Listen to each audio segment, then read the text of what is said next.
Canva presents your work horoscope for this week.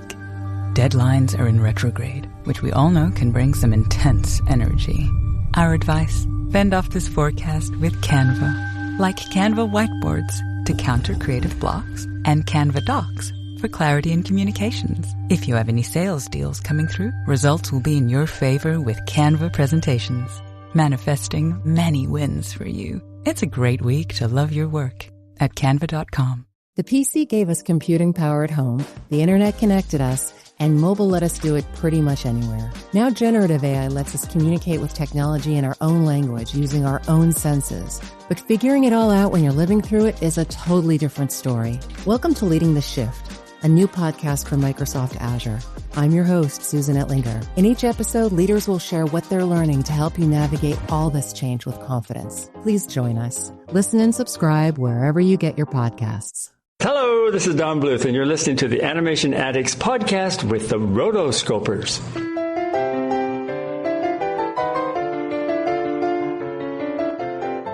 You're listening to the Animation Addicts podcast, episode 67. All dogs go to heaven. You can never come back.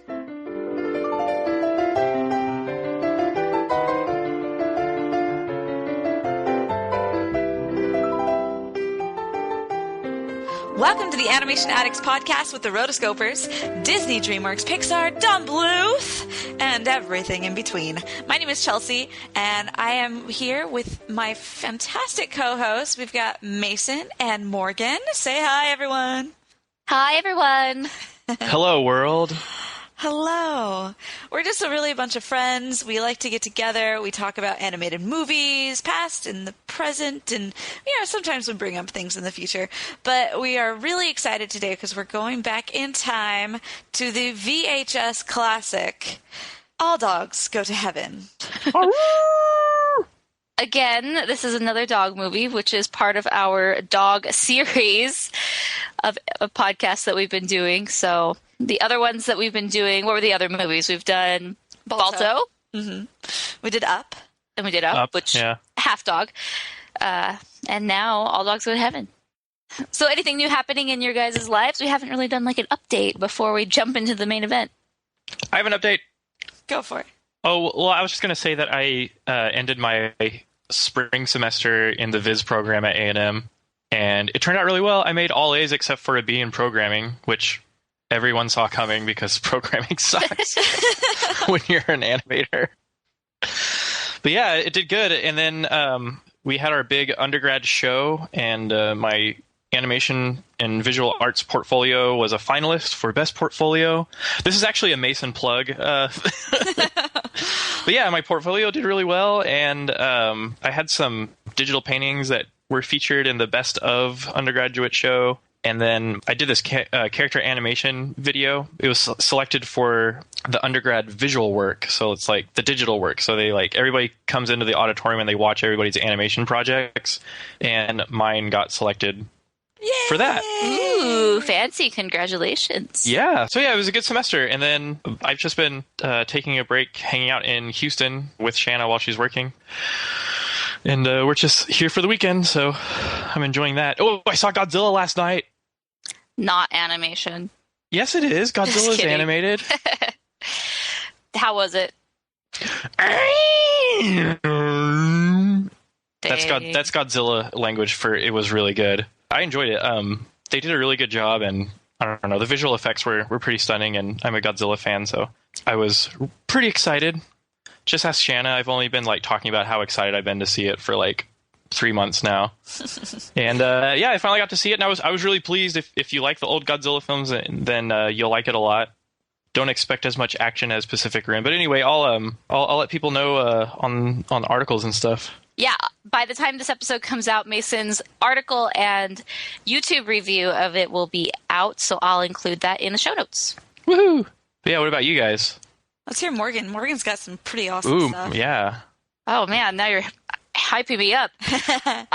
So yesterday I graduated with my MBA, which is really exciting. Thank you. So done with school forever. For real, forever. I'm not going back to get my PhD. You can never go back. what other exciting things are happening in my life, Chelsea? You're making it seem like there's... Oh, that is enough to go around. Okay. I was just worried that I didn't know what else was happening in my life. No.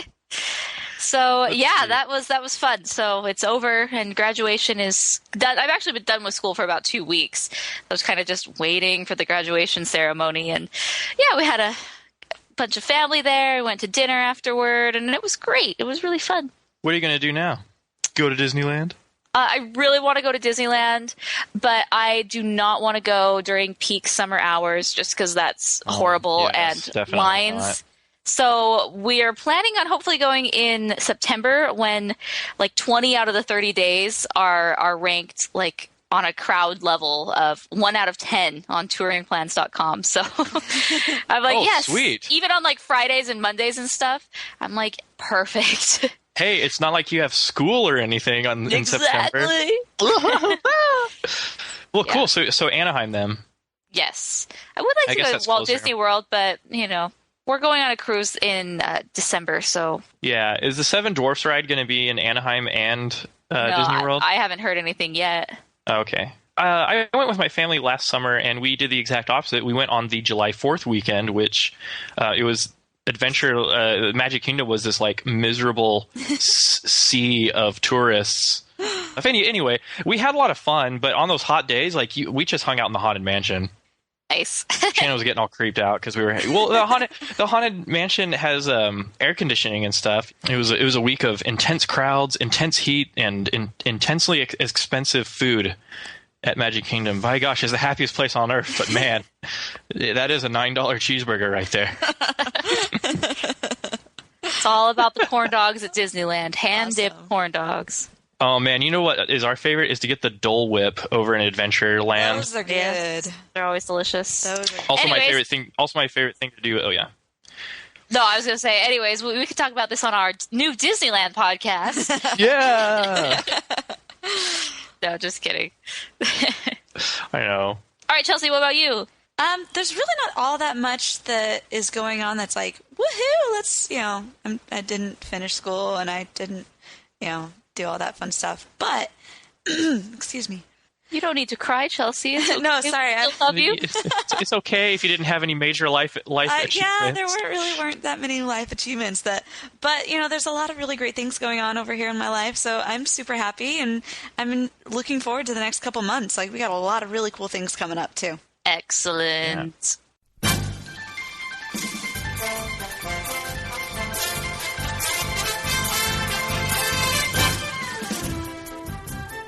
So one thing that we haven't really done very many of, and I'm actually really sad that we haven't, is nerdy couch discussions. And so we wanted to be doing a lot more nerdy couch discussions, but we want to get your guys' feedback and ideas about what nerdy couch discussions we should do. I think it'll be a bit more exciting. So you can always send us an email. We have a new email address that you can email us at. It's contact@rotoscopers.com.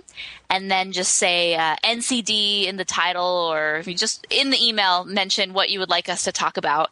I think one thing that we could do is we could talk about just different animated dogs or Disney dogs. Totally unprepared, guys. If you don't want to, that's okay.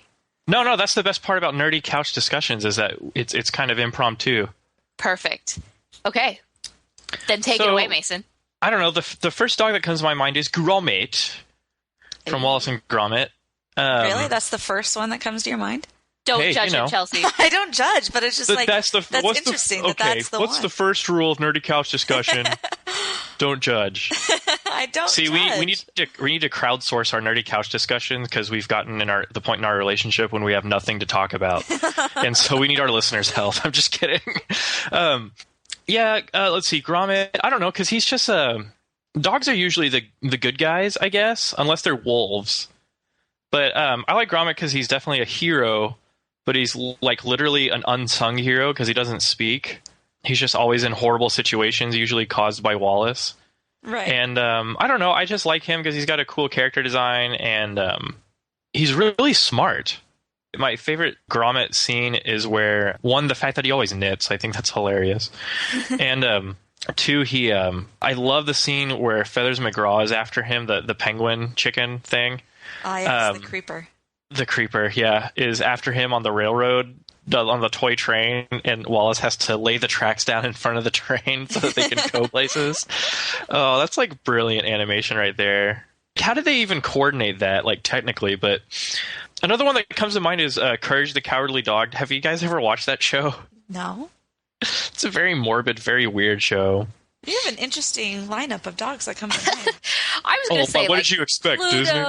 I was gonna say like Pluto, Goofy, Max, Lady and the Tramp, Lady Tramp, like Pongo, Perdita, Rolly, Lucky. This is all those, yeah. Well, that's what makes it such a great, diverse bunch, is that we don't automatically go for the same thing. You know, why doesn't Disney have face dogs at the park? Actually, I know the reason why, but wouldn't that be really cool if they brought in a Dalmatian? Like 2 Dalmatians, Pongo and Perdita, and you could wait in line and you could pet Pongo and Perdita. That would be so cool. And they bring in like an adorable... Yeah, until they bite. Until they bite, and whatever. Until they bite some little kid. Calls PETA and says that they are mistreating them because they're making them stand outside for 4 hours. You know, PETA is Poor so PETA. annoying. He'll never I'm have sorry. cabinets. They're completely overboard. I'm sorry. I'm gonna rant, but I'm gonna stop my rant because this isn't a political show. But for real, like, they're fine outside. Like, yeah, they're outdoor animals, especially the horses. That I know sometimes. Whatever. Okay. I totally agree. If they can have horses, if they can have an entire park dedicated to animals, then why can't they have a couple of dogs in line? That's like a really cheap way of expanding your character base in the parks, because you don't have a dog. Yeah, just buy a Dalmatian. You don't have to pay giving you dues. It's true. If I was in charge of the parks, I would just get 101 Dalmatian puppies and just let them loose in the park. Oh my gosh! Puppies everywhere. Or you could have the Siamese cats. You know, you could bring in some cats. That would be a lot harder. You could take a picture with Thomas O'Malley. Now we're expanding into cats, but tangents are kind of our specialty on the show. That's what this should be called, the Dirty Couch Tangent. Hey, anything goes on the couch. I regret saying that already. Anyway, but yeah, Thomas O'Malley could be this like short-haired tabby, with the cute little collar and the little green bow tie. It's true. Duchess kittens. You could have Edgar try to kill him with a pitchfork. I'm just kidding. It's all part of the act, kids. It's all part of the act. Of other Disney dogs, there's this is what would happen if Don Bluth was in charge of Disney World. He would have staged Edgar come out and try to kill him with a pitchfork. No, those are some other Disney dogs. Lafayette and Napoleon. Oh, yes. Sweet. I'm the leader. I decide what it was. It was a little old cricket bug. I really like those 2 dogs. There aren't really any dogs in Robin Hood, are there? Yeah. There's Otto. Yeah, there's Otto, who's like got his foot in his sad cast. Oh. Here's one that's like an honorable. Here are 2 honorable mentions. I guess it's a dog. Is the footstool in Beauty and the Beast eventually becomes a dog? And then Stitch is referred to and tried to be disguised as a dog. Oh, that's right. I have another one. Prince Eric's dog, Max. Max. Oh, Max. I don't know. It looks kind of hairy and slobbery to me. Yeah. Ooh, I have some more. Max is good. Bolt. Yeah, Bolt. Percy. Oh, yeah, Bolt. From Pocahontas. Percy from Pocahontas. Percy's great. Talk about character development. Yeah. And Little Brother. Oh. I have more. I'm actually just looking at a photo of Disney dogs. So. Smart dog. Hey, you're cheating. We never use the internet while we're recording. Oh, Slinky. Especially not Wikipedia. Oh, and the dog from Peter Pan. Oh, yeah. Nana. Oh, Nana. That's right. Poor Nana. Poor Nana. And we talked last time about Disney Dobermans, right? Yeah. There's that's right. in Pixar Alpha. Then there's the 2 Dobermans in Oliver and Company, which is chock full of dogs. Chock full. Oh yeah, there's dogs in Oliver and Company. Do you know whose bowl you're eating from? Georgette. Oh, Georgette. How do you forget Georgette? She's the coolest. Oh, and you know what I love Disney dog-wise? I love in 100 Dalmatians, the very beginning scene when he's talking about how the owners look like their dogs. Uh-huh. I always loved the poodle, the French poodle, and the and the lady, hot girl, yeah. the fashionable supermodel lady. Yeah. Oh, I love it. Oh, Cinderella's dog, Bruno. Bruno. Did you get him this time? Yo. So, did we establish that goofs are not dogs? No, they are dogs. They're just like a special mutant hybrid. I think when we talked about the Goofy movie, that there's something to do with like a chemical spill that mutated all these dogs into a kind of a sentient beings. But anyway, yeah, that's right. So the whole Goof troop are dogs. So does that make Pegleg Pete a dog? They're cats. Pegleg Pete's a cat? Oh, that's right. He is a cat. I know. I got to work on my Jim Cummings. We're not doing enough non-Disney dogs. I'm trying to think. That's what I was trying to start. Sorry. I know. In that direction. Disney's so easy. It is. That's true. There are no dogs in the Shrek series. I'm trying to think of DreamWorks dogs. You know, DreamWorks doesn't really do a lot of dogs. Scooby-Doo. Scooby-Doo. And then Odie from right? Garfield and Friends. Yeah. Yeah. I like Odie. Snoopy. Can't forget Snoopy. He's not just a dog. Oh, Mr. Peabody. Yes. Mr. Peabody, Sherman. Of course. And dog from Family Guy, and of course Santa's little helper from Simpsons. There you go. Astro from the Jetsons. Oh, that's right. His boy Elroy.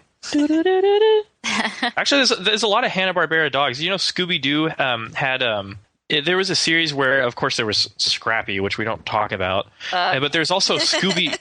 There's also Scooby Dum, who was Scooby Dum was a cousin, like a country cousin of Scooby's, and he ran around with them for a couple episodes and solved mysteries. And then there was a girl Scooby who was in a few of them also. I forgot what her name was. She was like a Southern Belle kind of dog. Like Scooby had these weird like down on the bayou cousins that didn't have it. You know, while they were bayou, they're all weird. Yeah, there's that one series where it's like Scooby's like, well, Scooby Dum just got out of prison, so I should really look after him. Hey, why don't it wouldn't hurt if you came along with us and solved a few mysteries with us? And boy, were they wrong. Scooby-Doo was worse than Scrappy in a few episodes. That reminds me of the Simpsons episode where the Itchy and Scratchy show, they add a new character, which is Poochie. Yeah. And Homer does the voice, so it's the Itchy and Scratchy and Poochie show. Anyways, he's a total flop. And so they cut him out of the series after a few episodes. And then the way he leaves, I'll find a clip and I'll put it in the show notes. But it's just like Homer didn't even get to record the last lines. He didn't even know that he was being cut out of the show. And it's just like a cell.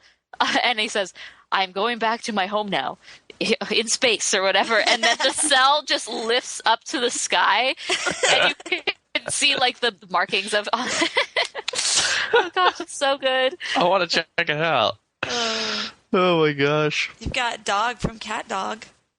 Cat Dog! What about Huckleberry Hound? Huckleberry Hound. Oh yeah, and then there's the dog from with the bunions on Rockadoodle. Yes. Oh gosh. And these shoes help my feet. It's like that's your justification for dogs wearing clothes. I like to all dogs go to heaven where they just inexplicably have full wardrobes. I love all dogs go to heaven. Well, and then we also have Buster from Toy Story. Oh, Buster, and then Slink. Slink, Slinky Dog. I have here my updated official encyclopedia Disney A to Z, but I think we've covered a lot of the Disney dogs. Okay, so I was as I was looking on pictures, someone had a dog for Gaston, and I don't even know. So for the Disney, I love fan mashups. Yes, let's mash this up. If Gaston could have a dog, what breed of dog would it be? Well, it had to be a hunting dog. Yes, a Great Dane, like a bloodhound. Oh, a Great Dane? I'd put him with a Great Dane. I don't think Great Danes are hunting dogs, though. Bloodhounds are. Yeah, bloodhounds. He needs a bird dog or like a sniffing dog. Apparently dachshunds were used as hunting dogs for a while because they could burrow and find burrowing creatures. I don't imagine him with a dachshund. Oh. Who are the dogs that are after the fox in Mary Poppins? What's their breed? What about Fox and the Hound? We totally forgot 2 crazy dogs. Those dogs, I don't know. Oh, I don't know what those are. Yeah, I don't know much Hunt about... dogs. Yeah, but anyway, Gaston would have this, like, cool hunting dog. What about... But do you think the dog would be evil, or if he would be, like, an unwilling follower? He'd be like an unwilling follower. Gaston's not really evil. He's just crazy. There's a difference. Yeah, he's just crazy and prejudiced against beasts. Oh, Ladybird from King of the Hill. Oh, yes, that is a very honorable mention. Ladybird's my dog. Do you guys even know why Ladybird is named Ladybird? No. After the first lady. Yes, after Lady Bird Johnson. Lyndon Baines Johnson's, he's from Texas. Yeah. Them Texans got to stick together. Well, Lady Bird Johnson's more famous than Lyndon Baines Johnson down here. But yeah, there's all sorts of awesome. We'll have to have a King of the Hill discussion, or I'll just do one. I'll do a lecture. Baines just starts a podcast on his own. This is the King of the Hill podcast. Anyway. Anyways, I think that's about enough for this. No, awesome. wait. Buttons from Animaniacs. I don't even know what Animaniacs is. What? Oh, I know what it is. My parents would just never let me watch it. Wait, what did they have against Animaniacs? I don't know. My parents didn't like WB as much. So they were company specific to this. Yeah, they didn't like WB stuff. Tiny Toons Adventures was like the only thing I could get away with. Weird. Yeah. It's okay. Because Kids WB had Pokemon, which my parents were against, and they also had Animaniacs, which my parents were against. Beetlejuice, I think, was WB. Although my favorite WB, one of my favorite cartoons is a WB show. It's the Batman animated series from the 90s. Right, that was good. Yeah. So anyway. Mr. J. Oh, Harley Quinn's great. Yeah, she is. Anyway, let's wrap this couch discussion up. That's what I was trying to do 10 minutes ago. Sorry. Oh, sorry, Morgan. So in conclusion, there are a lot of animated dogs. End of discussion. If you have an animated dog that we didn't talk about, send us an email at contact@rotoscopers.com.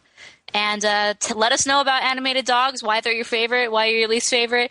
If you have animated crossovers like Disney characters, what do you think their dog would be? Let us know. Empower. Claire is practicing her breathing for her upcoming yoga retreat in Bali. Has she ever done yoga before? No. But Claire worked with Empower on her savings and investment strategy. She got good at money, so she can be a little bad. Empower. Invest well, live a little. Join our 19 million customers today at empower.com. Past performance is not indicative of future returns. Investing involves risks. You may lose money. Advisory services are provided for a fee by Empower Advisor Group, LLC, EAG, a registered investment advisor with the Securities and Exchange Commission. Om Namaste. Hey, y'all. It's Caitlin and Kane Brown here with Wayfair. As a growing family, one of our favorite things is Game Night Wayfair Edition. Let's do it. You got to name as many Wayfair furniture and decor categories as you can. Ready? Go. Sofas, bar stools, beds, ottomans, outdoor seating, bookshelves, kitchen tables, garden sheds, mid-century modern lamps. Time. Nice. You got 9 out of a lot. Not too bad. Keep practicing by visiting Wayfair.com, where you can shop every style for every home. Wayfair, every style, every home. You can't keep a good dog down. He's been fat and thin. I've been out and in. He tried a life of virtue, but prefer a life of sin. So tonight, man, we own this town. Yeah, can't keep a good dog down. So, on to the main event. All dogs go to heaven. Don Bluth, the acclaimed director of 2 of the most popular animated films of all time, An American Tale and The Land Before Time, now takes you on his most magical adventure ever. All dogs go to heaven. But only one dog ever came back. Hi, Charlie. Hi. you shut up? I'm alive. Charlie, it's really you. The story of a canine con artist with a second chance at life who became a little girl's only chance for happiness. I'm an orphan. A little girl who talks to animals. Could you please tell me which one of you is going to win today's race?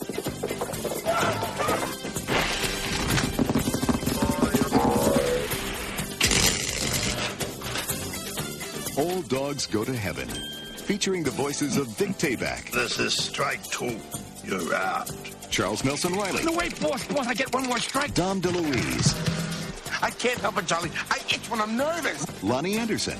Hello, Charlie. And Burt Reynolds as... Charlie. You were the best friend I ever had. You'll help me find a mommy and daddy? I promise. Oh, Charlie. All Dogs Go to Heaven. So this time for real, we're going on to our main discussion. And like we said, we are discussing the 1989 animated classic by Don Bluth, All Dogs Go to Heaven.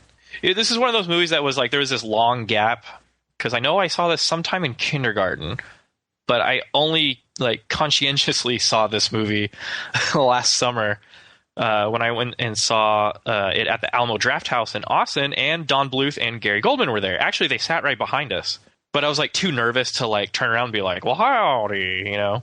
But anyway, Don Bluth and Gary Goldman were there, and after it was an original 35 millimeter film showing, so the quality was horrible. Well, the quality was terrible. And their voices were like coming out of like a Dairy Queen drive-through window, you know. Anyway, so he and Gary Goldman actually got up and had a Q&A afterward, which was very entertaining. Don Bluth like growled a couple times when the question people like asked him about Disney. Of course. I love it. I love it when fans can't get past the fact that Don Bluth broke from Disney. Like, I'm sure he doesn't want to be known as the guy who broke off from Disney, because there were plenty of people who broke off from Disney. Oh yeah. You know, Don Bluth just happens to have the highest profile because he seems to be pretty successful. Well, he was also kind of the first. He was one of the first ones that really tried to make it. Of course, he had Katzenberg, who broke off in the 90s, but Don Bluth was like old school. Yeah. Him and Ralph Bakshi, man. Although I wouldn't compare him to Bakshi's level of production and content, but it was really cool. And I finally got to meet Don Bluth in person after the show. He said that he remembered me from the podcast, but I think he was just trying to be nice. But he talked a lot about you guys. I was like, yeah, I'm part of the Animation Addicts podcast. Morgan and Chelsea. He's like, oh yeah, those are really nice girls. They came to my house and saw my theater. So he remembered everybody. Indeed. And then nice. Yeah, I got to meet Gary Goldman, and then people were like, what podcast? So I got to do like a quick like plug-in in front of everyone. Awesome. Yeah, it was kind of impromptu. I didn't want to steal Don Bluth's thunder there, but it was really nice meeting him. And then I also got some really cool insights on the film, and I wish I'd taken notes, but I remember quite a bit of it for this discussion. So interesting. We've done a few Don Bluth films over the years because obviously we like them. We've done Rockadoodle. Is that the only one we've ever done? No, we did Anastasia. Oh, and Anastasia, of course. So now we're doing this. I really want to do Land Before Time. Let's do a dinosaur series. Man, I want Nim. I want Nim too. Maybe we'll just do a Don Bluth series. Don Bluth month. And interesting, so this movie was animated by his studio, Sullivan Bluth Studios, which is interesting. His studio had 3 different names at different points in time.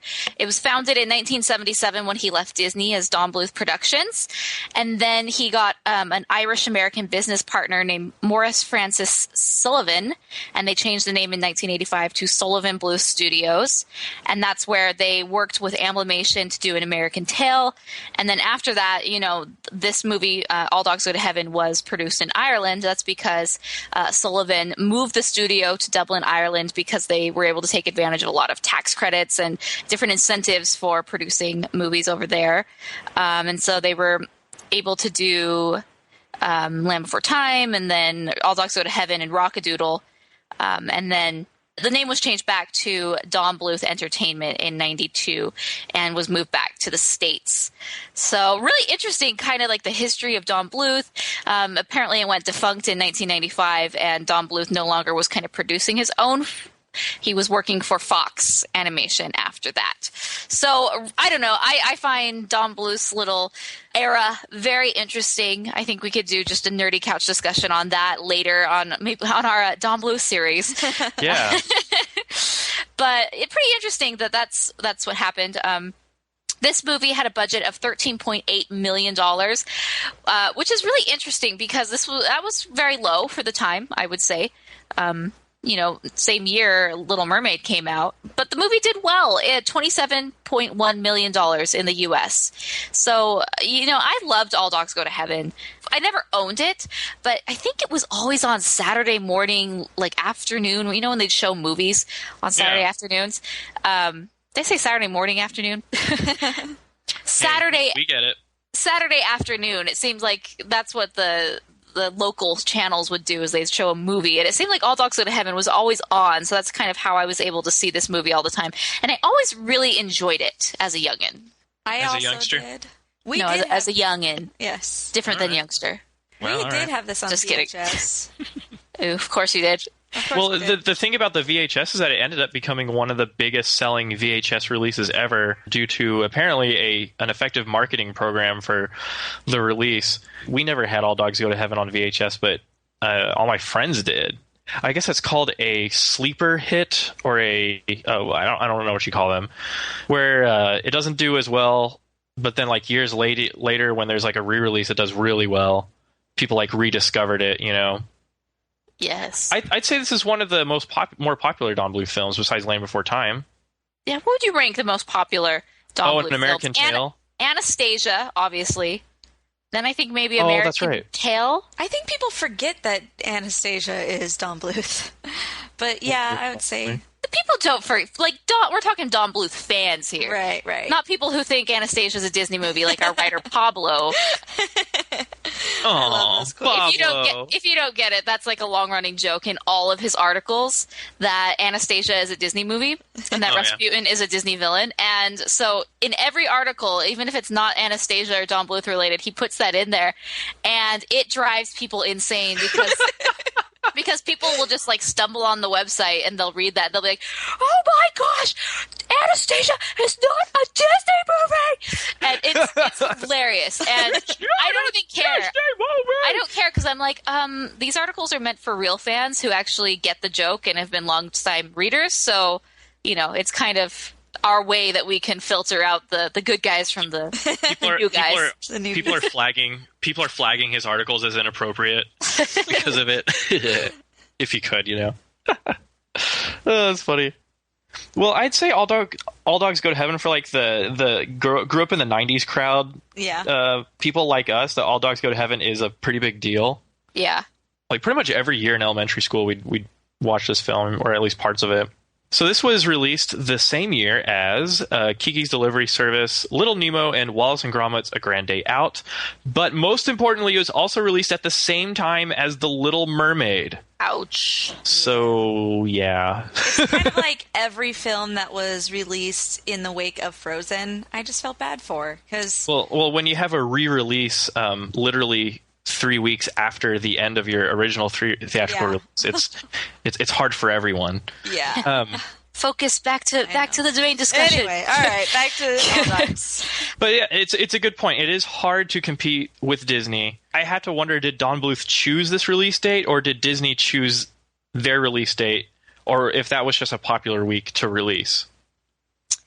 I don't know. I don't know. But I do know, interesting, or something else. To promote this movie in 1987, so 2 years before it came out, John Pomeroy, who was part of the heads of Don Bluth's studio, went to the San Diego Comic-Con in 1987 to generate some early buzz for the film. Which is awesome. Really? I would love to go to Comic-Con in San Diego in 1987. For real. Guys, it's an Amigo Commodore 64. It's a DOS system. It's an interactive CD-ROM from Jurassic Park. It's a Unix system. I know this. So, okay, obviously we talked a little bit about the release. It did okay, but it really generated with 27 million in North America, but that was actually half of what American Tale and Land Before Time took in. So at the time was kind of considered a disappointment, even though it made back its budget, just because it did half as well as the prior two films, which is sad because this movie, like Mason said, is kind of a sleeper hit. It did really well home media release after the fact. Right from the get-go, the film is it's pretty dark. Prison escape. This is a kid's movie. What are we doing in prison? I know. That's one thing as I was watching this time, I was like, wow, I really forgot just generally how dark the movie is. And it's kind of really confusing also. Like, I guess when I was younger, like, I had a hard time understanding what was going on because it kind of just jump at the beginning. There's breaking out of jail, and then there's, the rat races, and then Mardi Gras. It's set in New Orleans, but, me being a 3-year-old at the time had no idea the difference of the geographic areas of the U.S. Oh, right. And cultural significance of this. Yes. So there's like a Mardi Gras party, and that meant nothing to me as a child. Right. Well, and also a lot of the buildup as far as story development was in signs and just little things that you'd have to read. And so that was another thing. Like, when you're that young, it's like, I don't know what's going on. Mom's not here to tell me. And Mom, what does that read? What does that say? But I still loved this movie, even though it was kind of like maybe a little too above me. Yeah, as a child, I didn't really understand the darker elements and themes like gambling, drinking, corruption. Can I just say, I love that this movie has this. I love that there's smoking, gambling, drinking, which goes against good old American qualities. It goes against everything that I stand for in my own life. True. But I like that they had it in an animated film because I know that animated films are supposed to be seen as squeaky clean and, you're very impressionable to the children. Okay, this movie never made me want to drink, never made me have any interest in smoking or gambling. It's if anything, it talks about the dangers. It's like, don't let a friend get you drunk because then he'll plow you over with a car. Exactly. But that's what Don Bluth could do and get away with because he wasn't squeaky clean Disney. He was, Don Bluth, which was, especially in this movie, darker and more mature, not in a, Ralph Bakshi sort of way, but it was refreshing to see that actually, and that there wasn't any concern of like smoking. My kids are being exposed. There was, though, because the very first edit of this was actually given a PG rating.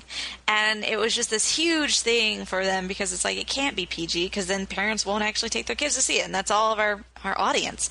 And so they had to cut a bunch of things. So one thing that they had to cut was the first scene where Charlie is actually killed by the car. The original was like a lot more graphic, and it actually showed Charlie's body flying off the pier and into the river. And then another one later on when, like, Charlie has the vision of hell coming at him, like all these demons kind of pulling at him, that was longer and more intense. But there's a lot of things that they had to edit to get. So but those don't seem like we had, someone smoking, so we have to cut it out. Yeah. But those are more just like too intense for little children. Yeah. But there does apparently exist a unedited print of the film that's in Don Bluth's possession. Yeah. Hey, y'all are friends with him. Why don't you go to his house right now? Why don't you go ask him for it? Say, Donnie. Hey, Don. But this brings up a point that I wanted to discuss. How watching this film, because I remember when at the Alamo Drafthouse Q&A, Don Bluth was like, "Well, we broke off from Disney because I felt that Disney wasn't providing good family entertainment, and I broke off to provide that." And then after watching All Dogs Go to Heaven, I'm like, family entertainment. I just watched a bunch of gambling, a bunch of drinking, dogs being murdered. I think it goes deeper than that. I think Don Bluth simply wanted real creative freedom to do what he wanted with animation. I did my research, and Land Before Time and American Tail were executive produced by Amblin Entertainment, which we're familiar with because of Balto. So that was executive producers Spielberg and George Lucas. I don't know if you've ever heard of him. But he apparently broke off from them to produce this film because he thought that they were too controlling. So you got to hand it to Don Bluth for actually turning down the producer input, which he called control, from Spielberg and George Lucas themselves in order to really do what he wanted. So this is like the independent animator spirit here. So I do respect that there is a lot of vice that we get exposed to in this film that's supposedly a kid's film or a family film. I don't know, it's just very different. And I had to kind of put all those pieces together. So I don't know if you guys feel the same, but that to me is kind of the puzzle that I put together from all this. Well, let's say those are some of the reasons why I've always loved Don Bluth films, just generally. They're just so different, and I love Disney to death. Don't get me wrong, Disney is life. But it was just kind of, it's funny to say refreshing because his films are darker for the most part, but they're refreshing. Dog gambling. Just because it's a different perspective and a different take, and as an animation fan, I always loved that even when I was younger. That's why, even though Don Bluth technically isn't around anymore, we still have him in our name. Disney, DreamWorks, Pixar, Don Bluth, and everything in between. It's just like paying homage to him as how much he means to us as animation fans. Even though to most people, he's probably non-existent, currently. Yeah. So we love you, Don. We do. I was reading some reviews on Amazon for the DVD. And I love it when reviewers online, they judge the subject matter of the movie and not the actual DVD product. I know. And also, I love to read why people don't like movies. One user said that they were disturbed by how many times the word stupid is used in the film, and they felt uncomfortable watching it with their kids. I don't even remember an instance where they even say the word stupid in this film. I'm sure they do say it a lot. But I don't really know about that. I use the word stupid in my daily life at least 1,000 times a day, thanks to 90s animation, and I turned out great. We're that calloused. Seriously, stupid Amazon customer, they care too much about the word stupid. They're stupid. Have you ever seen that Dexter's Laboratory episode where they keep saying, and you know what? You are stupid.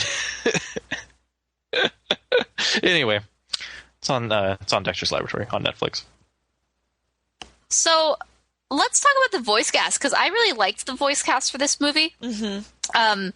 Burt Reynolds plays Charlie, which Charlie's official name is Charlie Bibarkin. I like it. He is a German Shepherd mix, so basically a mutt. And they designed the character with Reynolds in mind for the role, and they sort of mimic some of his mannerisms. And we were talking about Balto and how Balto's voice didn't fit Balto's character. It was too gruff and gritty, like, hey, Jenna, hey, gotta save I'm going to save the children. And it didn't work for me, but Burt Reynolds' voice as Charlie, it was great. It was kind of the same things that we were faulting Balto for, but it worked here because Charlie was sort of a shady character from the beginning, while Balto was always this hero. Yeah. So I totally agree. At the Q&A at Alamo Drafthouse, Don Bluth said that Burt Reynolds came in because he was like, oh, this is a cartoon, so I get to be all crazy. He had all these dog voices prepared, like voices that sound like a dog. I know. I think it's so cute when real life non-animation, non-voice actors don't get animation at all. It's so cute. But Don was talking about how he started talking, and I was just like, and Don Bluth was like, "What the heck are you doing? just do your normal voice. That's why we cast you in the first place." Nice. But anyway, that's just a little tidbit on. He probably spent Reynolds. all this time trying to get there. And then I think at some point Reynolds insisted that they had Don DeLuise to be brought in as his counterpart because they had done films together, and they kind of worked well as a comedy duo. Don DeLuise played Itchy in this movie, and he's a dachshund who's crazy, and he's done a lot of voices for Don Bluth films. Secret of NIMH, he's Jeremy in American Tail, Tiger. Tiger. Troll in Central Park, Stanley. He played in the sequels for American Tail and Secret of NIMH 2 and All Dogs Christmas Carol, whatever. But yeah, he's done actually quite a bit for Don. It was kind of like one of his go-to, sort of like his John Ratzenberger. Right. Yeah. He did have quite a few of the same people throughout a lot of his movies. Mm-hmm. I love Itchy because I like his character design because this is the late 80s and you have to have a character wearing, quote unquote hip clothes.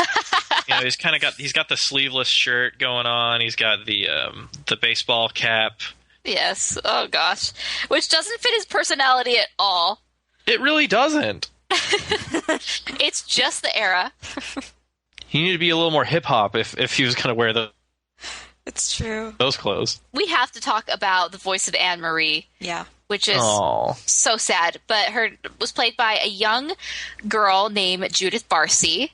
This was her final role before she died in 1988. So the movie hadn't even, they still had a year left before it was released. And she was tragically murdered by her father, right, Chelsea? Her father? Yeah, it was a murder-suicide.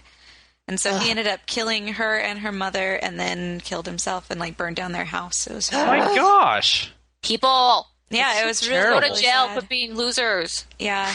And the thing is, Don always, I read an interview with him where he just talked about how they nearly paralyzed them because they all had tape recorders of her voice so that they could help with animation, and none of them could listen to it for a while, and they just had to stop everything for a couple weeks, just to be able to not have that.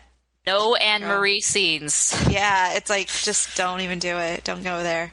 And apparently that same day, once he heard about it, he couldn't even stay in the studio. He had to just leave. He had to go. So tragic. Yeah. Can't even imagine. Can't even imagine. This was a year before it came out, and they were going to be using her a lot in the promotions of this movie because Burt Reynolds' contract is that he made one stipulation is that they could not use him to promote the film. And they could not use his name, which was great. Now what? And so what a jerk! Focus on her, and now they can't do that. It's just really sad. My gosh. There's also this weird, tragic story about the archives being thrown away, right? Mm-hmm. Yeah. So I was reading on. This is apparently in my research. I was reading on the Facebook page. Morgan actually showed this to me a year ago or so when. This guy, his name is Daryl Gilly, he got on the Don Bluth Films Facebook page and asked if he could he said he was the announcer voice in All Dogs Go to Heaven for the rat race scene. He said that I just really want a cell of that character that I voiced. Do you happen to have any? And then later on they said, sorry, we don't, we'll look and see if we can find anything that we have, and if we do, we'll give it to you. But, this was a direct reply from either Don or Gary. And he said that we donated all of our animation archives to the Savannah College of Art and Design back in 2005. Also, the financing company for All Dogs Go to Heaven demanded the return of all of the work, which we did. Then they decided that it was too expensive to store and either destroyed it or had it just taken to the dump. What a shame. This is a financing company. Don't they understand how valuable these are? You don't just throw things away. You save them. And you sell them on eBay. Piece them out. Okay, if you don't want to store them, sell them there. Have an auction. Yeah. But you're literally putting money in the trash. Yeah. Why did they demand to have the archives returned from a museum? I think no. Or to from the college. This was before. This was back in the 90s, before any of the stuff was donated to the college. After the movie was finished around 89, since they basically provided all the financing for the film, they technically own the film and everything that belongs to it. And I guess for some reason they said this film is our property, we get all the cells. And there's nothing you can do about it because they financed your film. If Don Bluth had financed it himself, he would get to keep them. But and then they were just really lame and threw it all away. It's you're just going to throw it away. Why don't you give it back? Yeah. That's such a waste. That. Yet another tragic story about this movie. Sad, just throwing that stuff away is like throwing away pieces of history. Yeah. It's disgusting. Bad things.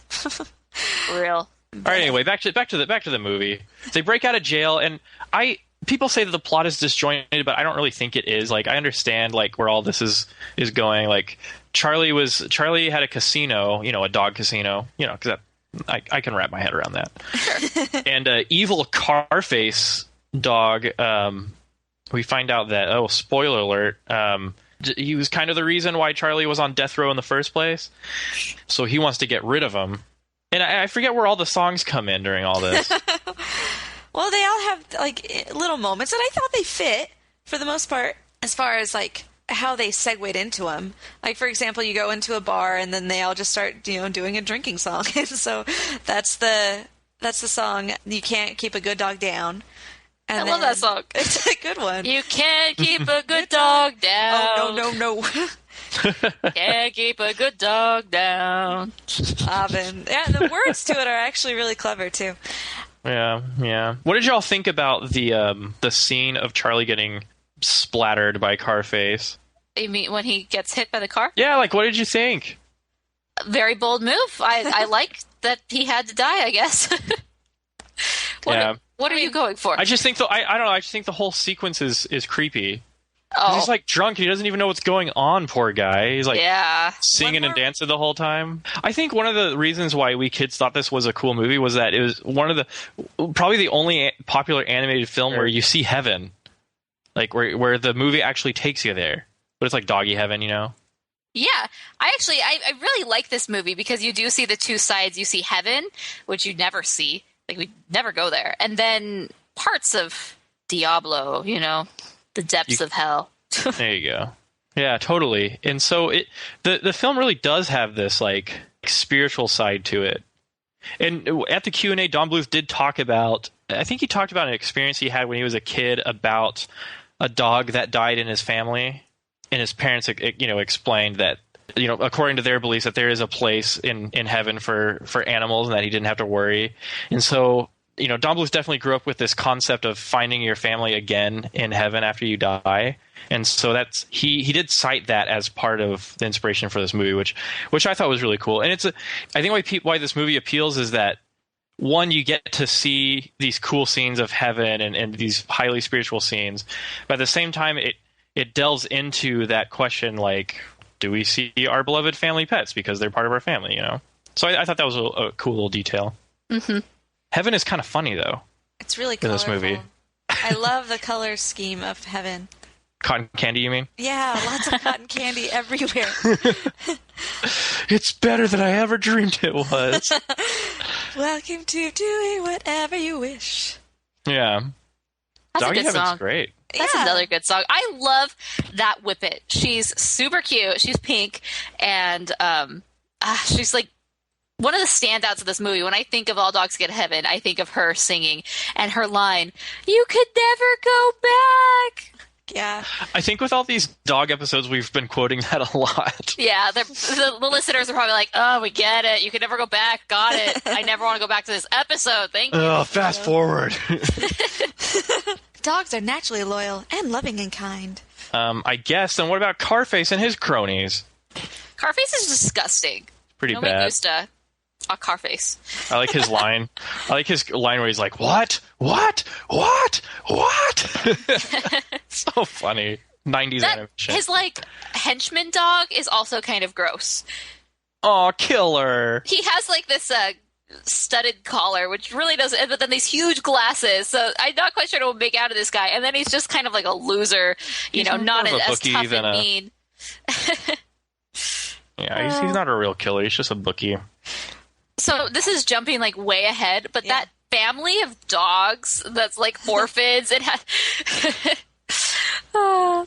They just make me laugh. I don't know if they're all her kids, which they're not because they're all different breeds, but yeah, you never know. It's just, you know, your typical like super poor family that has way too many kids than they can afford, you know, so let's bring them pizza. These are the poorest dogs I know. They're more broke than the 10 Commandments. Best line ever. I love the dogs eating all that gooey cheese on the pizza. Yeah, that is a good scene. It is. Yeah, I like that. That's cute. Cracks me up every time. Yeah, totally. But so this movie actually had really interesting visuals. Like we talked about heaven. There's the pirate ship house, Mardi Gras. Like it's all over the place. Like it doesn't really make sense. The horse race? That this could be in a real world. It's just very bonkers. Unless if you've never been to like the southeastern United States where all these things are kind of conjoined together, yeah, it is a little confusing. I didn't understand it until this last year. When pirate ship houses are real? Yeah, they're all over the place. Go down to Shipwreck. It's a seafood place in College Station. Yeah. From Galveston to Florida, pirate ship houses are everywhere. It's a huge thing. Trust me on that one. It's like Arizona's version of the like retirement communities. There's just a million RV parks basically, and they're everywhere. That's what it is down here. It's all pirates. Yeah, we're giving our listeners in like India and in England a really false image of the United States. It's true. The South is all pirates. Stay out. Arg. Arg. I don't know. I didn't think that the plot like jumped around randomly because I understand the context of all the environments of the film. But yeah, it is kind of weird. The horse show, the Mardi Gras thing. But yeah. Well, and the thing with Anne-Marie is that she can talk to animals. That's right. Animals. Disgusting. She should hang out with Eliza Thornberry. I feel like there's a lot of characters that can talk with animals. I'm trying to think of other ones that... Well, there's some movies where they inexplicably can talk to animals. And then there's shows where it's a huge deal that they can talk to animals. Mm-hmm. Can't think of any off the top of my head. Can't think of any, yeah, me neither. Dr. Dolittle? Yeah, I feel like there's an animated movie where the character can talk to animals, but I may be wrong. I think Anne-Marie looks like a mini Snow White. Yes! She's got that color scheme. Yes, she has the little black bob, completely adorable. Her clothes is same sort of color scheme. She has like a yellow bow, right, in her hair, like a headband, and then the red and blue rags, which I'm like, oh my gosh, was this purposefully done or coincidence? Because you are Snow White. It was purposely done. Oh, red, well, blue, thank you, red, blue, and yellow are also recognizable childlike colors because they're the primary colors. So here's why. So Burt Reynolds' wife actually played the voice of the collie, Flo. And according to Reynolds, she grew up wanting to be an animator. And it was just one of those things that was really important to her. And her favorite heroine was Disney's Snow White. And then later when she was doing the voices for it, she was just always all about Snow White. And so in order to kind of like ode to her, they put a lot of Snow White's image into Anne-Marie. Man, they really pandered to Burt Reynolds here. Right? It really, movie. And they couldn't even do anything with it. Oh, well. Yeah. Well, that's pretty fascinating. So that's why she looks like a mini Snow White. Yeah. Well, she's friggin' adorable, okay? We need to do a YouTube video of top animated kids. Oh. I think she would be up on the list. Children. The other one would be Russell. Oh, Russell. Up. True. Good afternoon, sir. My name is Russell.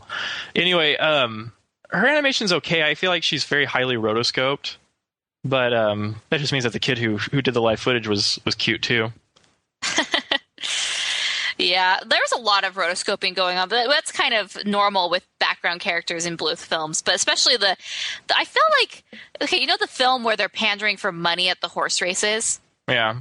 And everyone's just like wandering by them. I feel like that's like a very classic Bluth scene. I feel like I've seen that scene in Anastasia somewhere and a few other movies, but that's kind of like, I don't know. When I see that typifies Don Bluth to me. Like rotoscope characters all over the place with the main character. Yeah. Middle.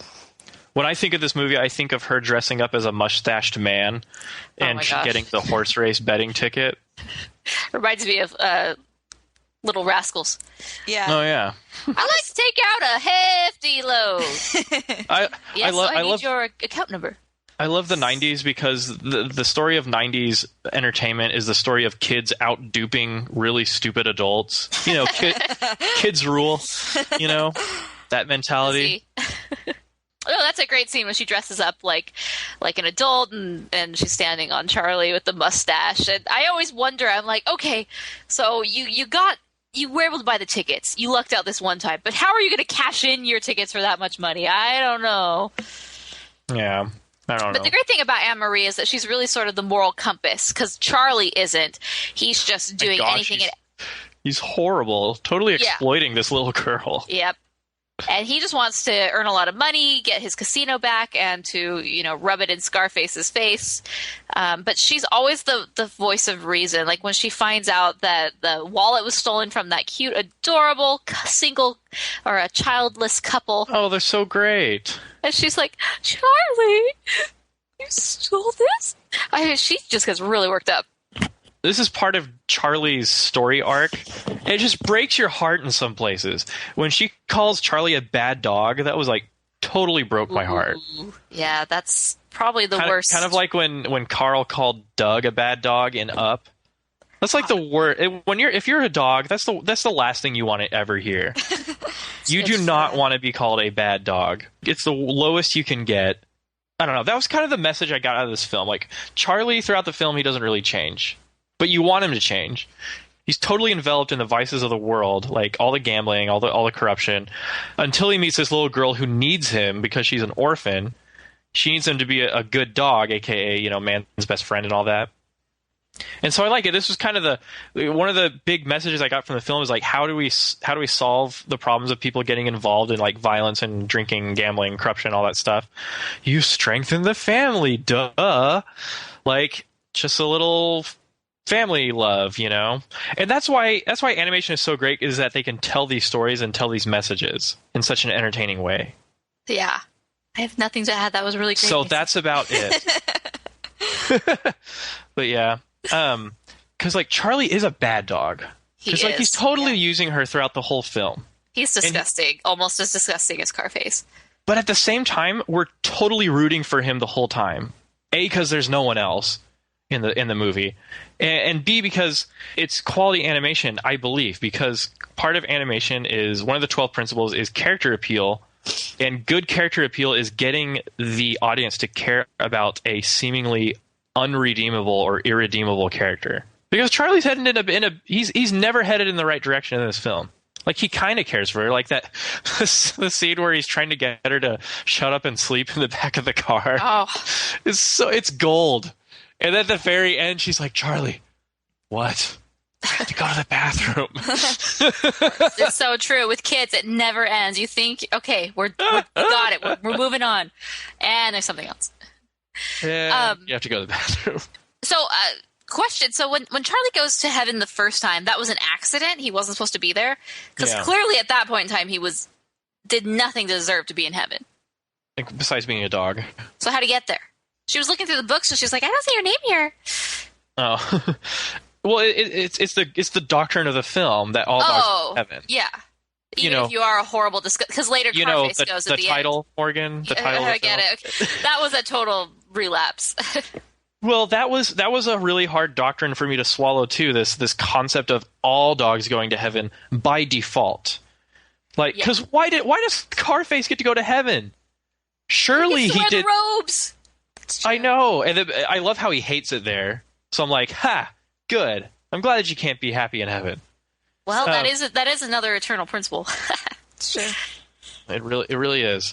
And then I guess he's trying to steal his pocket. And the whole thing with the pocket watch, I like how Charlie's like, oh, sweet, a watch that'll take me back to life. Steal, wind.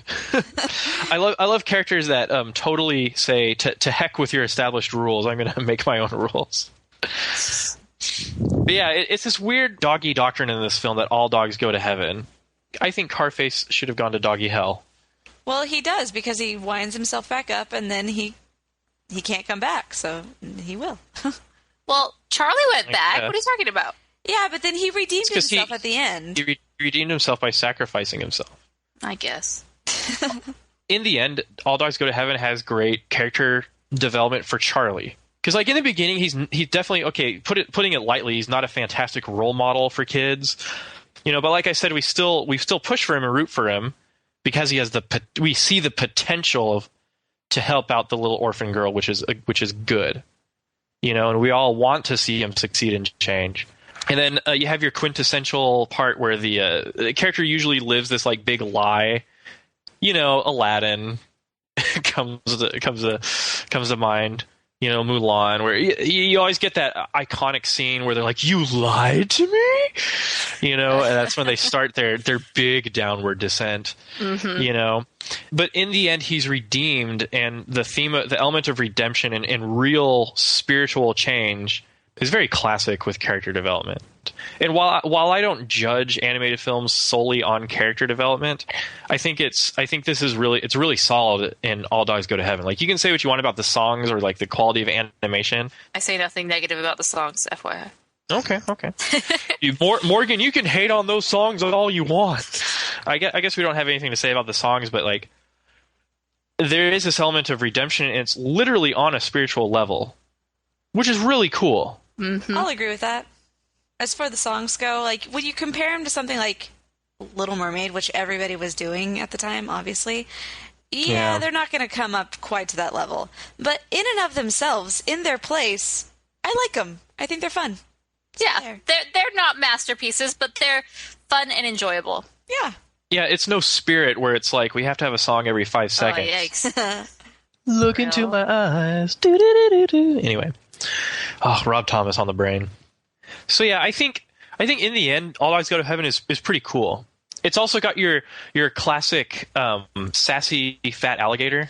That I was gonna say, we can't end this without talking about him. Like, why does there always have to be a sassy fat alligator in an animated movie? I have no idea where he comes from, why he's needed into the plot, except for the fact that he does release Charlie from the weight of the anchor at the very end. But, like, there's nothing else other than... Totally. He does eat Carface, so I guess there's that thing. When he's introduced at the beginning and he's singing his song, I'm just like, what is going on? I was okay with everything else that had happened in this movie, but this just took it too far. What is happening here? So, and then, you know, then he disappears, and then together, baby.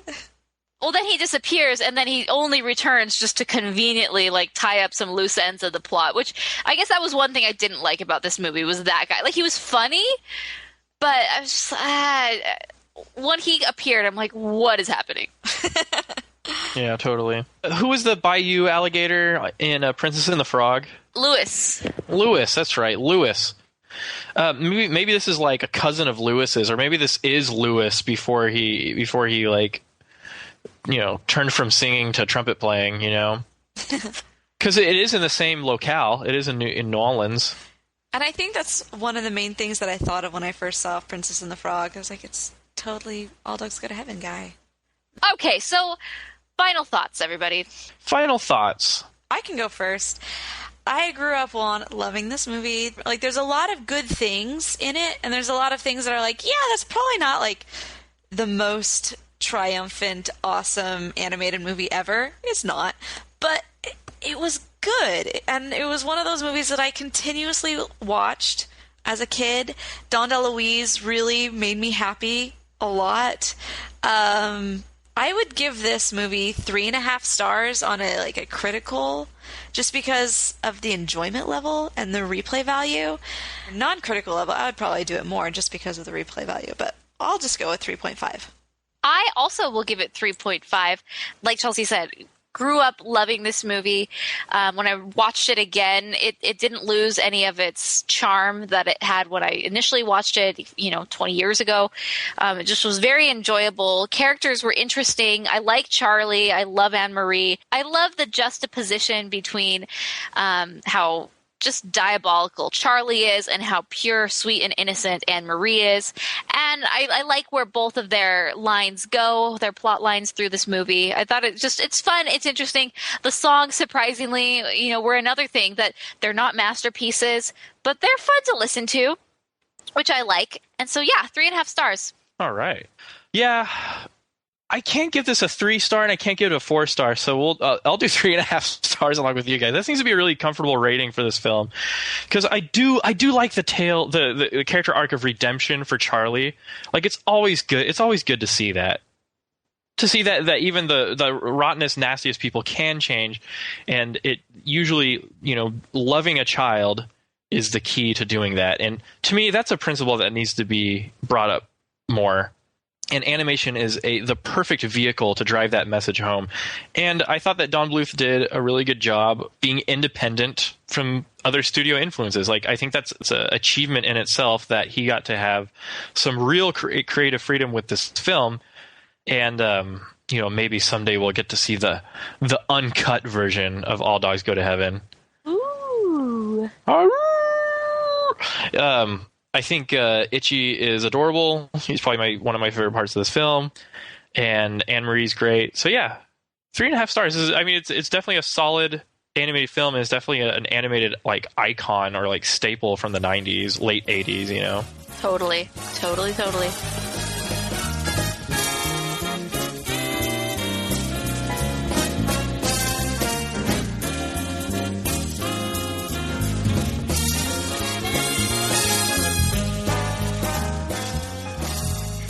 Okay, let's move into our mailbag segment. So most of these emails are from people referring to our Up episode. They sent it in slightly a bit too late, so they weren't able to get onto our Up episode. And then people talking about our dog series. So let's jump right into it. The first one is from Mike. He says, hey guys, since you're discussing Pixar's Up in your upcoming podcast, I was hoping you could answer a question that bugged me since I first saw the movie. Why are Carl and Russell spending the whole second half of the movie trying to keep Muntz from capturing Kevin? Didn't Muntz merely want to transport Kevin to the U.S. alive just to redeem himself? It's not like he was going to kill the bird. Way to treat your hero, Carl. Am I missing something? What are your thoughts? Also, I thought you'd be interested in hearing about a California couple who turned their house into a duplicate of the one featured in this film. Keep up the great work, you animation explorers, and remember, adventure is out there. Mike. Thanks, Mike. He's so right about Muntz, like capturing Kevin. Yeah, one would ask what the big deal is. The thing is that Kevin has a family. He's got his babies, her babies. Mm-hmm. Yeah, that's true. Kevin's a girl, so you can't have that. But at the same time, it's like Carl. I think to me it was like Carl unknowingly getting attached to Russell. Mm-hmm. And forming like a family bond already, and he doesn't know it, and so he just kind of gets whisked away into helping Russell because Russell wants to help Kevin, and then he also has incentive because Russell like flat out runs away to go help Kevin. Because in the second half of the film, Carl doesn't care about Kevin. Yes, he doesn't care that Muntz has captured him, but Russell's like, I'm gonna save him if you're not, and that's when Carl has his huge catharsis about the potential of him to move on and have his own adventure, and that kind of sets everything straight in his head, and he goes off and he does the right thing. I don't know if I got the chronology right there, but that's kind of my take on it. I like your points. And then referring to the Up house, this is an interesting article. There was a family in California that painted their house exactly like the Up house. They live on a very historic street with a lot of Victorian homes. And they just, I think their kids they wanted to make their children happy. And so they kind of said, oh, well, let's paint our house like the Up house. And so they did. And it kind of created all this controversy because people are saying these are historic films or these are historic homes. I can't believe you're creating such a travesty out of them. Like this is disgusting. It's ugly. It's an eyesore. It's going to cause house prices to go down. Blah blah blah blah blah. What? It's going to cause house prices to go up. Think of the selfies in front of that house. For real, yeah, it's true. That only helps if they are able to charge for the selfies. Well, does this family own the house or are they renters? Yeah, they own the house. Well, then what's the problem, California? Yeah, anyway. I'll stop. This is one thing we didn't talk about in the Up episode is how there actually is a replica of the Carl and Ellie house in Utah. It was sort of a promotion that a home builder did. And none of the other houses in this neighborhood look like this, but just there's one house in the neighborhood that they designed specifically to, they contacted Pixar. They were able to work with the company and do like an official promotion, and they built the house. And the family that lives in the house now, they're huge Pixar fans. Like it's a dream come true to be living in it. And the Pixar podcast actually did an interview with them. So I will include that link in the show notes because that's pretty neat. Classy. But pretty cool that exists in an official form, and then with this one California house unofficially.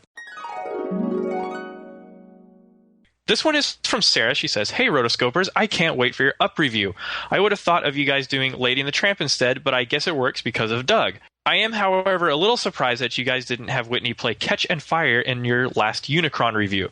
Oh, well, maybe next time. Anyways, on to my two questions. First question is for Chelsea. Did you audition for the Gem and the Holograms movie? Chelsea, did you?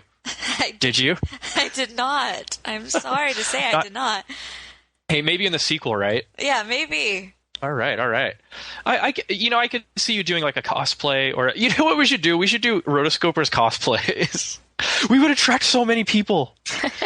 Anyway, I could be. Cosplay is all about. It's all about cosplay these days.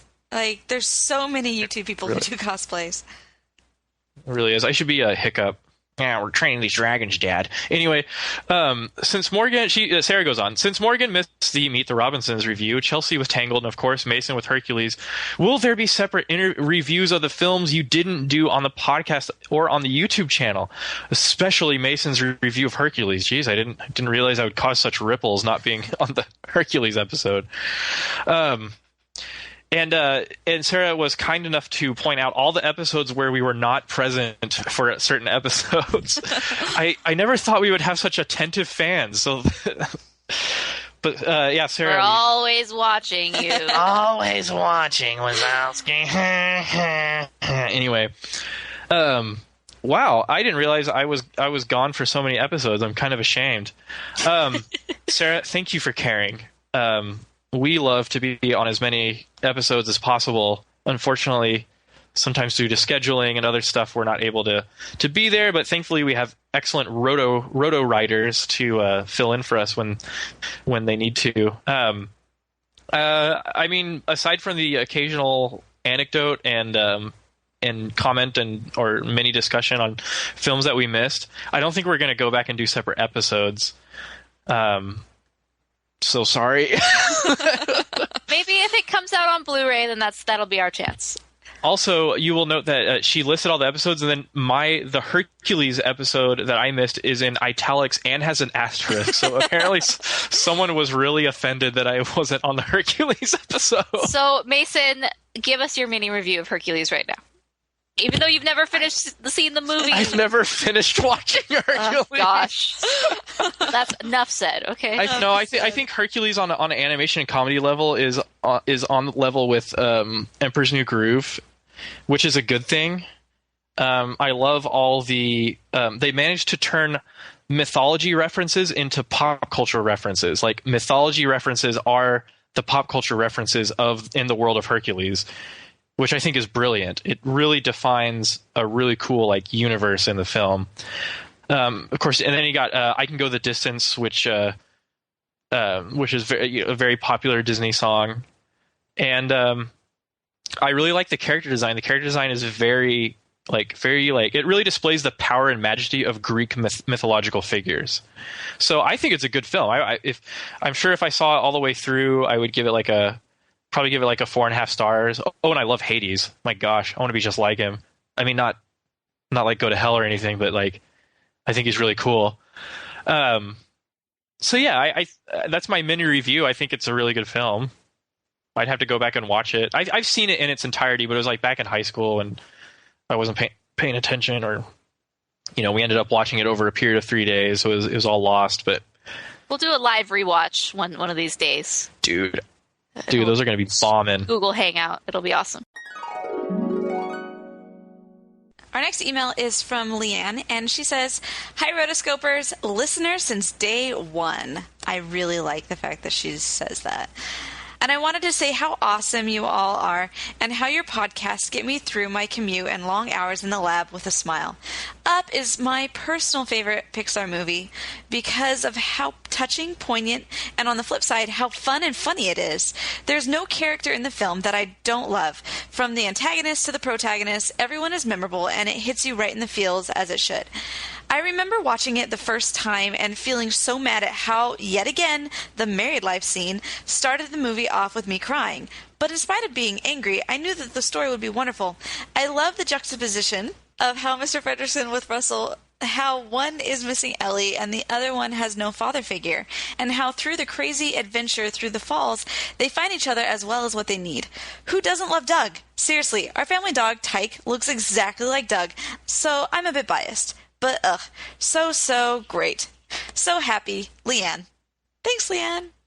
Yeah, Doug is one animal sidekick in a Pixar or Disney, that kind of film that doesn't annoy the heck out of you. He's totally lovable. I don't know anyone who doesn't like Doug in Up. He was voted our top loved character, wasn't he? Yeah, we had a poll on the sidebar of the website, and he definitely swept the ballot. People love Doug. Okay, now our final email is from Jacob. Can I do this one because he's from Texas? Go ahead. Okay. All right, this one I want to read myself. This one is from Jacob. He says, Dear Rotoscopers, my name is Jacob Heron, and I'm from a small town in the great state of Texas. Hello! Awesome! I've been listening to your amazing podcast since January 2014, and you kept me entertained, informed, and laughing all while I'm traveling and or drawing. When I heard you were doing animated movies over Man and Women's Best Friend, I was ecstatic. I noticed that you didn't mention one of Disney's beloved puppy overloaded classics, 101 Dalmatians. Who doesn't love a puppy, right? Anyway, I also hope you include Disney's Bolt in your review selection. I love this movie to death, and what's not to love about a dog who thinks and believes he is a real super dog, and his journey to find his beloved owner and discover who he really is. I would have loved to see this movie adapted into an actual TV series. Thank you for reading my email. Keep up great podcasting, and God bless. Thanks again. Jacob H. First of all, thank you for being Texan. You're awesome. And second of all, I will admit that in our I don't know how long this dogs series is gonna go on, but like we have missed like 101 Dalmatians and like Lady and the Tramp, like those are like really dog movies. But I'm glad we did Up because people were clamoring about that one too. Yes. Like fans really wanted to hear that one. Hey Rotoscopers, this is Dan Siciliano, and I am very, very, very, very, very excited about your next podcast episode centered around Don Bluth's All Dogs Go to Heaven. This film is one of my top 3 favorite animated movies along with The Secret of Nim and Fantasia. I don't care if anybody is slamming the picture, I just love this film because it has a lot of colorful moments, especially the opening of the film with about like 5 to 7 minutes long, like the opening dog pound escape sequence with Charlie and Itchy, the rat race sequence. It's such a colorful and funny sequence, and the You Can't Keep a Good Dog Down musical number. I just love this film. I extra love it with the original version, the original home video version back in 1990, where you have the original MGM home video logo, the Don DeLuise intro and outro, the sneak preview to Rockadoodle, and the commercial from Downey. I just love this film no matter what. So I just hope you guys are doing well. I wonder how your opinion of the film is, and I'm not going to bite about it if you give a bad remark on the film. Hello, Rotoscopers. It's Maddie Allen here from Plymouth, England. I hold a Bachelor of Arts degree in Animation Arts, and here is the good and the bad from All Dogs Go to Heaven. So firstly, the good. The characters. The characters in this film are great. Mason talks about his animation principles, and you can see that all those principles have gone into bringing these characters to life. I mean, they move brilliantly. I love all the characters in this film. A bad point is that you can actually see in this film where budget cuts have taken place. I mean, there's a couple points where you can see some of the shadowing from the cell layers. Also, some of the backgrounds in some areas are not as good as the rest of the film. And even some of the supporting characters, like the female dogs, the puppies, the horses, or any of the other animals, are badly caricatured compared to that of the dogs. I mean, the dogs are caricatured really well in this film. I mean, even the rats are. I mean, that is my quick review in a nutshell. Thanks for the podcast. I really enjoy them, and I'll catch you on the flip side.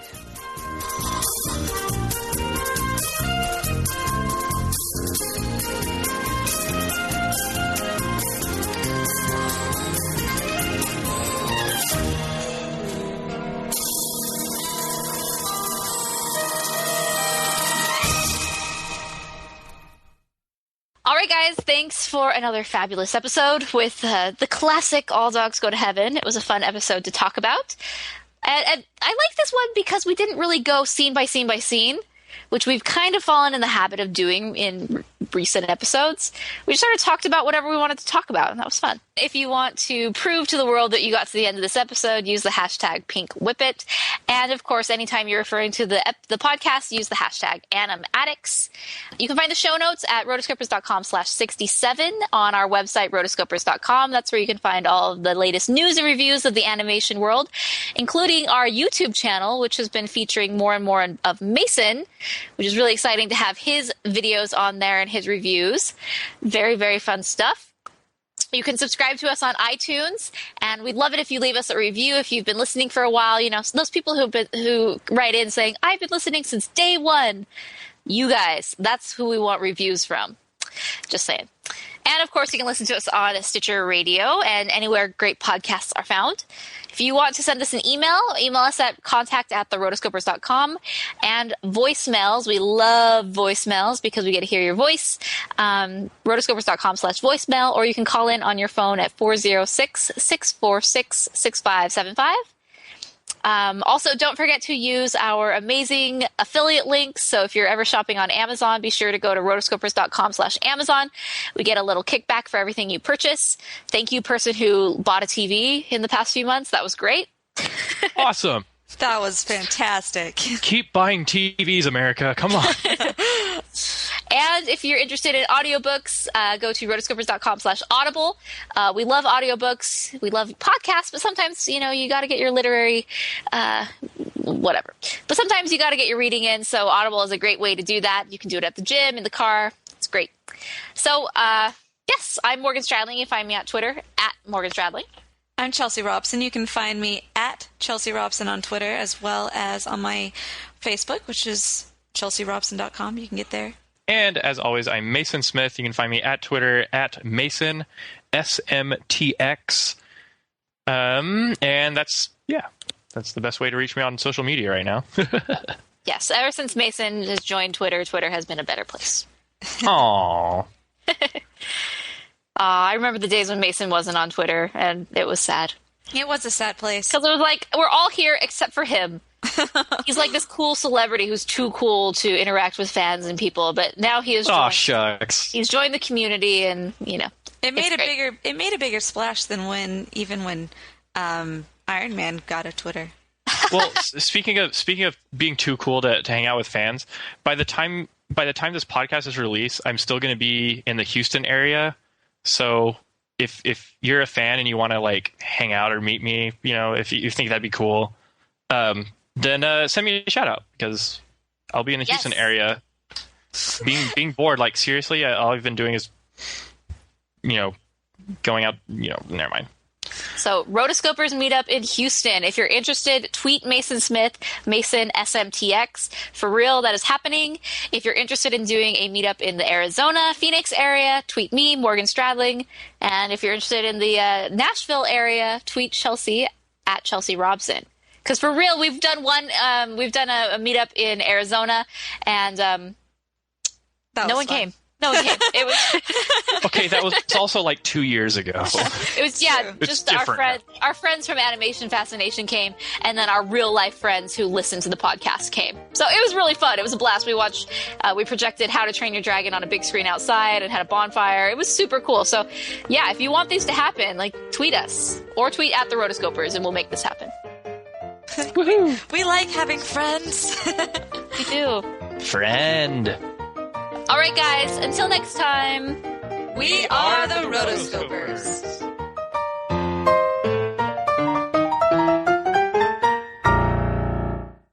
And that's spelled WHIPPET. Right? You said PP. We're like Voltron. We turn into this giant robot. Oh, great. It's all on me again. Apparently, freaking train. How many trains are they going to come through this town? This alligator also reminded me of Speed from the Swan Princess. There's always this character that's really fast at swimming in the water, and okay, never mind. Just cut that all out. The juxtaposition between his diabolicalness. Thank you. Let me just say that. I think the juxtaposition. I can't talk. I'll try this one more time, guys. I love the juxtaposition. I love the juxtaposition between. By the way, getting to the point where you could say juxta. Dang, I can't even say it. That's gonna be a good part of the the blooper reel. Yeah, Wow, I can't even say it. Juxtaposition. There we go. Juxtaposition. Oh well, way to go on your first try. Shut up, Chelsea.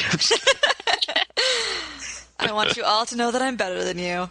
Well, you're great. You're pretty great. So there you go. Revenge. Anyway, I remember watching it the first time and feeling so mad at how, yet again, the married life scene started the movie off with me crying. But in spite of being angry, I knew that the story would be wonderful. I love the juxtaposition. See how I got that on the first try? Of Mr. Fredricksen with Russell. Okay. Quiet, Chelsea. I love the juxtaposition, twice in a row, of how Mr. Fredricksen with Russell... Basically, the last 5 minutes, just cut. Just cut after I said there's a poll on the website. Throw it all away. Just... Okay, cool. Well, I made that way more complicated. Chelsea made that way more complicated. Sorry. Stupid person who can pronounce juxtaposition. Dang it.